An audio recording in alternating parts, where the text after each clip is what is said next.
Nous vous souhaitons une chaleureuse bienvenue à notre réunion du week-end.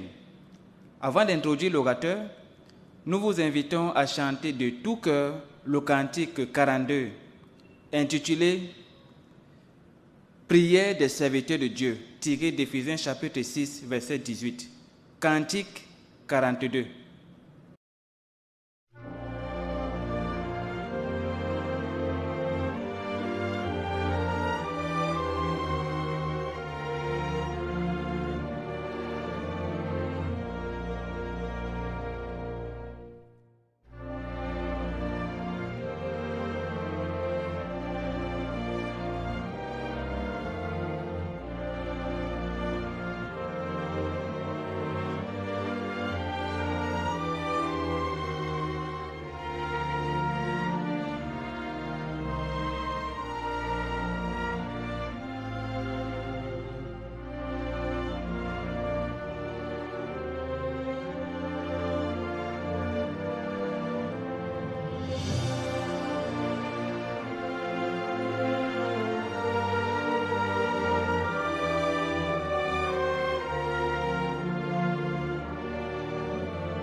Nous vous prions de prêter une oreille attentive à Frère qui développera le sujet ayant pour thème des prières que Dieu entend. Deux boxeurs s'agenouillent, chacun dans un coin du ring, adressant à Dieu une prière silencieuse pour qu'il leur accorde la victoire. Mais ce qu'on sait, c'est qu'à l'issue du combat, il n'y aura qu'un seul gagnant. Ce phénomène n'est pas nouveau dans les compétitions sportives où on a vu des joueurs prier avant, pendant ou après la compétition.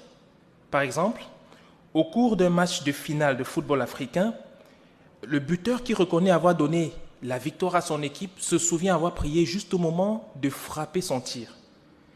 Mais figurez-vous que les joueurs et les supporters de l'équipe adverse priaient eux aussi avec zèle au même moment pour qu'il rate son tir. Aujourd'hui, les gens prient pour toutes sortes de choses, mais certains se demandent, Dieu entend-il toutes les prières? Sinon, lesquelles? Y a-t-il des conditions à remplir pour être entendu par Dieu? Quel genre de choses est-ce que nous pouvons demander à Dieu et comment y répond-il? Voyons les réponses claires et simples que la Bible apporte à ces questions. Dieu écoute-t-il toutes les prières? Voyons lui-même ce qu'il répond en Isaïe chapitre 1, verset 15. C'était une époque où son peuple Israël avait cessé de pratiquer ses commandements, tout en continuant quand même de lui offrir un culte. Il leur répond en ces termes. Quand vous étendez vos mains, je détourne les yeux.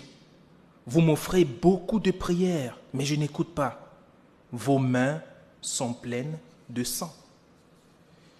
Cela pourrait nous étonner, mais Dieu n'écoutait pas leurs prières.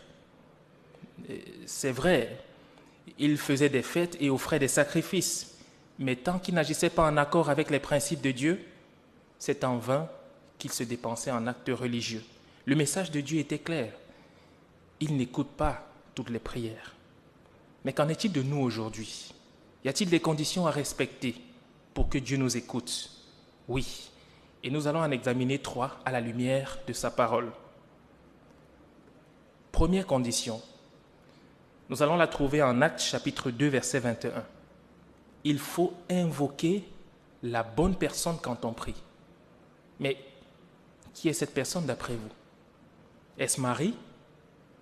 Est-ce Jésus? Ou alors nos ancêtres décédés, qui d'après certains sont devenus des esprits puissants? Voyons la réponse que donne la Bible, en Actes chapitre 2, verset 21. Et tous ceux qui feront appel au nom de Jéhovah seront sauvés. C'est Jéhovah qu'il faut appeler. En Psaume 83, verset 18, on lit que le Dieu dont le nom est Jéhovah est le Très-Haut sur toute la terre. Pour illustrer cette idée, imaginez-vous voulant trouver du travail dans une société. Vous connaissez des personnes dans la société, peut-être le secrétaire du patron, le chef magasinier ou le chef du personnel. Vous avez des relations, comme on dit souvent au Cameroun. Mais sur votre demande, à qui allez-vous vous adresser? Au patron, au plus haut placé dans la société. De même si nous connaissons d'autres personnages célestes, c'est au Très-Haut sur toute la terre que nous nous adressons dans la prière, celui dont le nom est Jéhovah. Proverbe 18, verset 10 dit « Le nom de Jéhovah est une tour fortifiée. Le juste y court et obtient protection. » Ainsi, reconnaître ce nom et l'existence de celui qui le porte est une porte ouverte vers le salut. À l'opposé de personnages humains, Jéhovah le Très-Haut se fait connaître à tous. Nous pouvons tous invoquer son nom et obtenir protection à l'ombre de son refuge. Voilà pour ce qui était de la première condition. Actes chapitre 2, verset 21. Trouvons à présent la deuxième condition en Jean chapitre 14, verset 6. Dans ce verset, la Bible montre que Jéhovah a établi quelqu'un entre nous et lui. Qui est cette personne? Jésus. Jésus lui répondit, « Je suis le chemin, la vérité et la vie. Personne ne peut aller vers le Père si ce n'est par moi. » Avez-vous noté cette personne? Il s'agit de Jésus. En effet, depuis la rébellion de notre ancêtre Adam, à qui Dieu parlait directement, nous sommes tous devenus orphelins et sans direction spirituelle. Mais grâce à son sacrifice, Jésus est maintenant le parent le plus proche de l'humanité et celui qui nous montre le chemin vers le Très-Haut. C'est pourquoi nous prions en son nom, nous l'honorons et même nous obéissons à ses commandements. Certains ont cité ce passage pour dire qu'il faut prier Jésus. Mais est-ce logique? Jésus a dit « Personne ne peut aller vers le Père si ce n'est par lui. » Donc, si Jésus est le chemin, qui est la destination de nos prières? C'est le Père, celui à qui même Jésus s'adressait. On peut encore illustrer cette idée avec notre exemple de la demande d'emploi. Alors, je rédige ma demande, je vais la déposer quelque part, peut-être au secrétariat, mais cette demande sera acheminée vers le patron, elle va suivre un chemin. Mais sur ma demande, à qui est-ce que je parle? À qui est-ce que j'écris? Au patron de la société et à personne d'autre. De même, nos prières, nous les adressons à Jéhovah, au nom de Jésus. Trouvons à présent la troisième condition en Hébreux chapitre 11, verset 6. Ce verset fait appel à l'état d'esprit et même à un certain nombre de qualités que Dieu recherche dans le cœur de celui qui s'adresse à lui en prière. Hébreux 11, verset 6. D'ailleurs, sans la foi, il est impossible de plaire à Dieu, car celui qui s'avance vers Dieu doit croire qu'il existe et qu'il devient celui qui récompense ceux qui le cherchent de tout cœur. Et voilà une expression qui nous interpelle. Dieu récompense ceux qui le cherchent de tout cœur. Mais qu'est-ce que ça veut dire, chercher Dieu de tout cœur? Souvenons-nous des Israélites qui étendaient leurs mains pleines de sang vers le Dieu très saint. Pouvons-nous dire qu'ils recherchaient Dieu de tout cœur? Non. Décidément, ils priaient pour une chose et pratiquaient autre chose, le contraire même de ce qu'ils demandaient à Dieu en prière. On comprend pourquoi Dieu leur a dit « Vous m'offrez beaucoup de prières, mais je n'écoute pas. » Prier Dieu de tout cœur également, c'est prier avec humilité. Et quand on est sincère, on ne cherche pas à impressionner les gens. On ne fait pas des prières publiques démonstratives pour impressionner les passants. Jésus a d'ailleurs condamné ce genre de prière. Dans une illustration, il a dit « 2 hommes sont montés au temple pour prier. L'un était pharisien, l'autre collecteur d'impôts. Le pharisien debout s'est mis à prier ainsi en lui-même « Ô Dieu, je te remercie parce que je ne suis pas comme tous les autres qui sont extorqueurs, injustes, adultères, ou même comme ce collecteur d'impôts. » Le collecteur d'impôts, lui, se tenait à une certaine distance et ne voulait même pas lever les yeux vers le ciel. Il se frappait la poitrine en disant « Ô Dieu, aie pitié de moi qui suis un pécheur. » Je vous le dis, conclut Jésus, cet homme est redescendu chez lui, s'étant révélé plus juste que le pharisien. Car celui qui s'élève sera humilié, mais celui qui s'humilie sera élevé. Voilà un rappel à toujours veiller au mobile qui nous anime quand nous prions, que ce soit en public ou en privé. Chercher Dieu de tout cœur, c'est également continuer à demander, à supplier, parce qu'on est totalement convaincu que Jéhovah nous écoute. Ça, c'est la foi. Et vous avez remarqué, d'après le verset 6 au début, sans la foi, il est impossible de plaire à Dieu. Mais nous ne confondons pas la foi avec la crédulité. La vraie foi se nourrit par des preuves solides, des preuves indiscutables de l'existence de Dieu.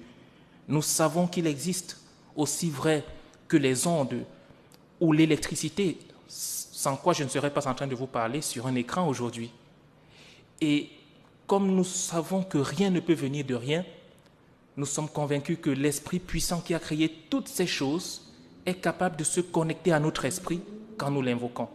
C'est donc avec foi que nous nous adressons avec lui chaque jour, convaincus en sa capacité et en sa volonté de nous écouter.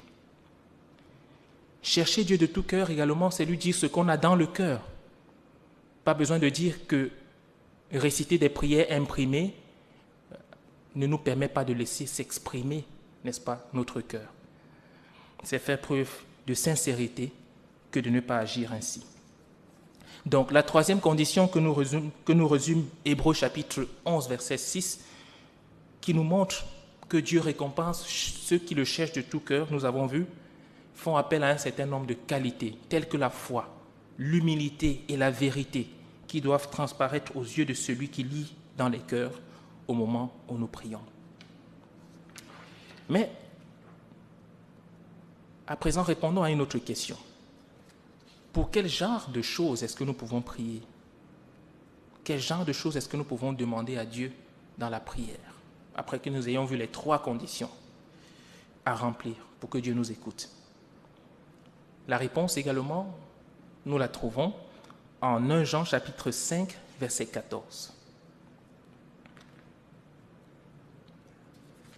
1 Jean 5, verset 14. La Bible dit ceci.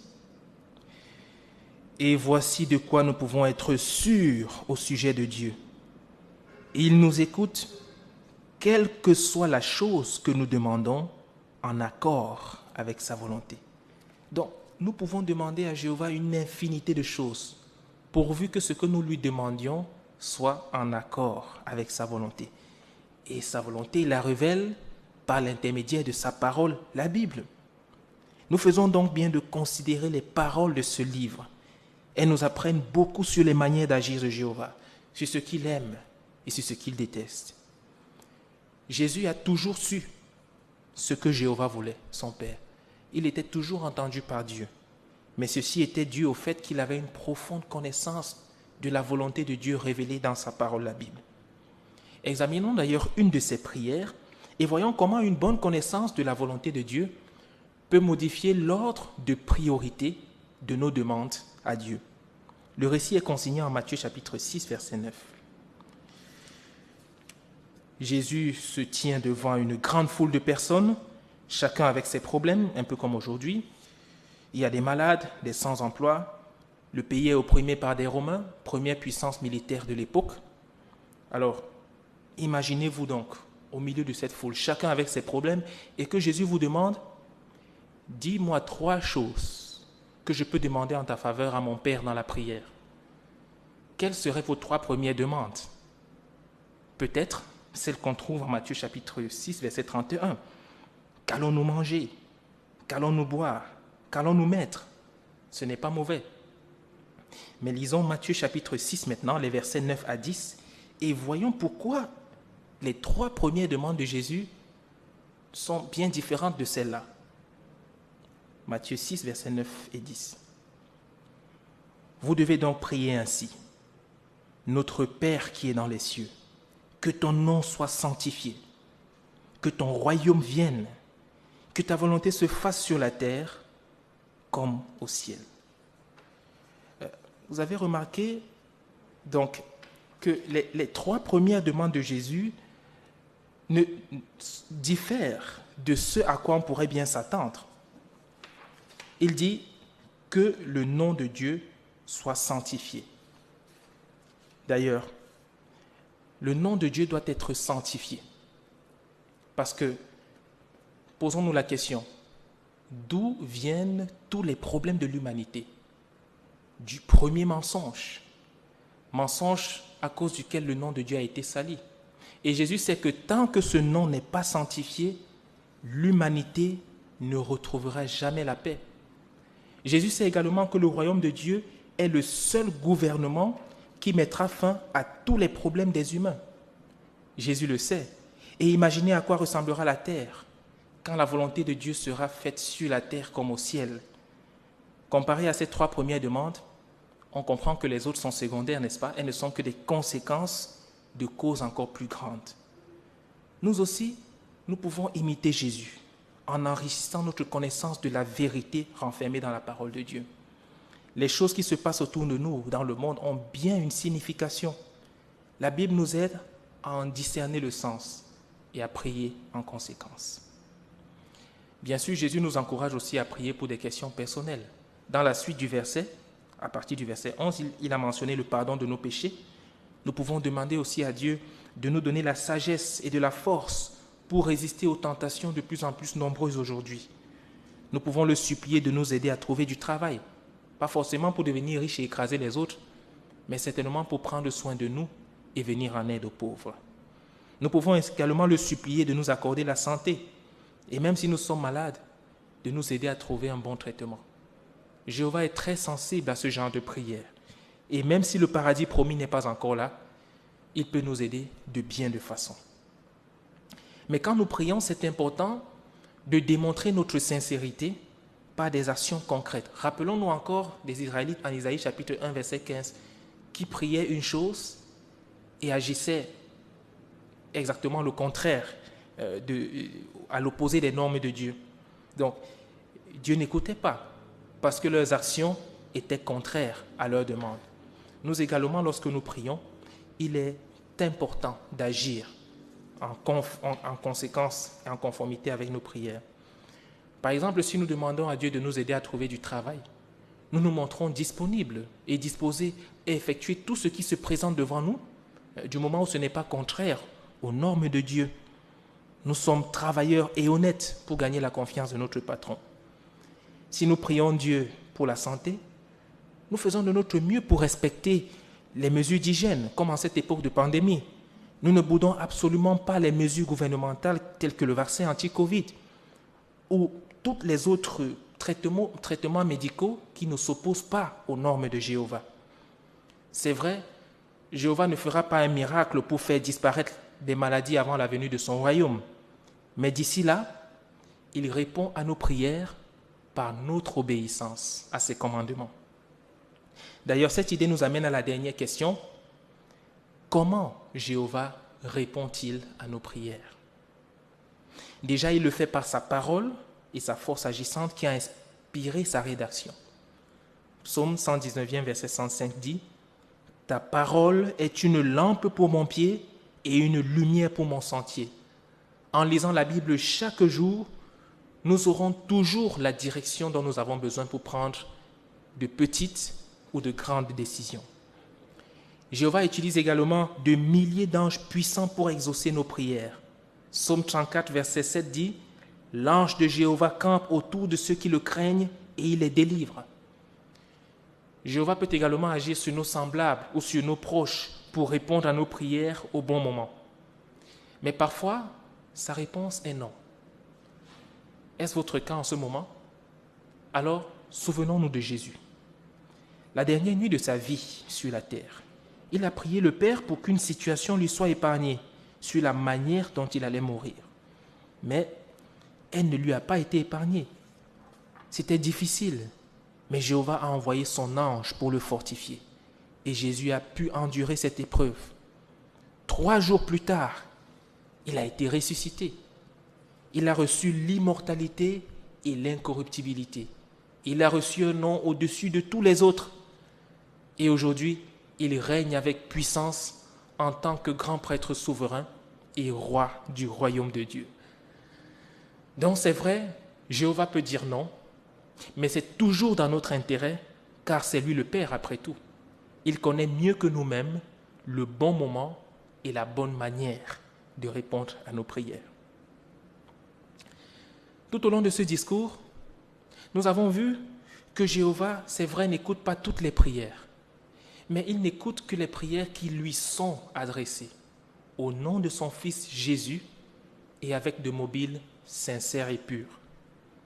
Nous avons vu qu'il est donc important, pour prier en accord avec sa volonté, de connaître toujours plus la vérité renfermée dans sa parole et de prier en conséquence. Aussi, soyons toujours attentifs pour discerner de quelle manière Jéhovah répond ou est en train de répondre à nos prières. Très bientôt, des millions de personnes, et nous espérons tous en faire partie, verront leurs prières se réaliser. Beaucoup prient pour que le nom de Jéhovah soit sanctifié et agissent en conséquence. Beaucoup prient pour que le royaume de Dieu, qui est le seul espoir à tous les problèmes de l'humanité, vienne et que sa volonté soit faite sur la terre comme au ciel. Imaginez comme ce sera beau de voir le souverain Seigneur Jéhovah répondre à ce genre de prière en sanctifiant son nom lorsqu'il rétablira le paradis sur la terre. Et quand son royaume viendra, un seul gouvernement, une administration parfaite dirigera alors la terre. Ce gouvernement rendra justice parmi les nations et redressera les choses concernant de nombreux peuples. Les humains n'apprendront plus la guerre. Aujourd'hui, c'est vrai, nous devons faire face à toutes sortes de difficultés, mais nous pouvons déjà nous décharger sur Jéhovah dans la prière. C'est un cadeau que nous fait le plus grand communicateur de tous les temps pour nous permettre de tout exprimer, libre et à cœur ouvert. Acceptons ce cadeau avec gratitude, car qui que nous soyons, quelle que soit la chose que nous lui demandons en accord avec sa volonté, il nous entend. Merci beaucoup pour cet excellent sujet, pour avoir fait ressortir la valeur pratique de la Bible.